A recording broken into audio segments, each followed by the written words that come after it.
Hello everyone, welcome to my channel. বন্ধুরা, আজকে আমি তোমাদের কুমড়ো দিয়ে একটা খুব সিম্পল এবং সুস্বাদু রেসিপি করে দেখাতে চলেছি। আজকের রেসিপির নাম হলো কুমড়োর ভর্তা। বিশ্বাস করো বন্ধুরা, এই রেসিপিটা গরম ভাত দিয়ে খেতে জাস্ট অসাধারণ লাগে। তাহলে শুরু করা যাক। ভর্তা করার জন্য আমি আজকে সর্ষের তেল ব্যবহার করব। কড়াইয়ে পরিমাণ মতো সর্ষের তেল দিয়ে এর মধ্যে দুটো শুকনো লঙ্কা দিচ্ছি। শুকনো লঙ্কা দুটো ভালো করে ভেজে নিয়ে তুলে নিচ্ছি। তারপরে 5-6 কোয়া রসুন দিয়ে ওটাও ভালো করে লাল লাল করে ভেজে আমি তুলে নিচ্ছি। নিয়ে ওর মধ্যে একটা মিডিয়াম সাইজের পেঁয়াজ কুচি কুচি করে কেটে তেলের মধ্যে ভালো করে নেড়ে লাল লাল করে ভেজে ওটাও আমি তুলে রাখছি।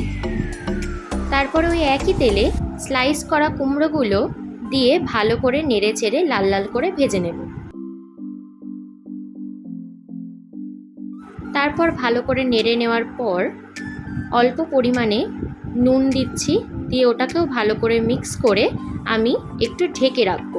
5-10 মিনিট ঢেকে রাখছি। রেখে খুলে আমি আবার কুমড়োটাকে নেড়ে নিচ্ছি। নেড়ে চেড়ে ভালো করে দেখো ভাজা ভাজা হয়ে গেছে লাল লাল করে, দিয়ে আমি তুলে নিচ্ছি। দেখো বন্ধুরা, ভালো করে সব কিছু ভেজে নেওয়ার পর এক এক করে সব কিছু একসাথে ভালো করে হাতের সাহায্যে মেখে নিচ্ছি।